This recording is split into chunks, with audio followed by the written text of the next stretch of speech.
case briefs, and so much more. LSData's got what you're looking for. The United States Supreme Court heard a momentous trial in 1965, Singer v. U.S., which encompassed a deeply ingrained principle of the American judicial system, the right to a jury trial. At the heart of the trial was the controversial question of whether a defendant can voluntarily waive this right. The query, brought forth by a petitioner, would challenge an integral facet of American law. The dispute was ignited by Rule 23A of the Federal Rules of Criminal Procedure, requiring a jury trial unless the defendant waived the right in writing with court approval and government consent. The petitioner vehemently contended that the Constitution empowered defendants with the right to waive a jury trial. However, the lower court did not share this viewpoint and dismissed the claim.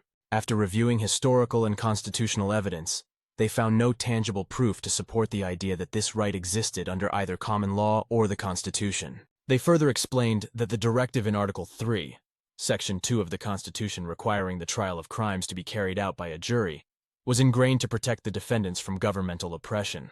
Undeterred, the petitioner chose to escalate the matter to the Supreme Court. The claim also highlighted supposed jury instruction and prosecutorial misconduct, but the apex court, like the trial court, deemed these claims void. After diligent assessment, the Supreme Court concluded similarly, affirming that the Constitution indeed necessitates a jury trial for all federal criminal cases, barring minor offenses. They underscored that a defendant could forego this right, but the decision must be voluntary, intelligent, and accompanied by the approval of both the government counsel and the court.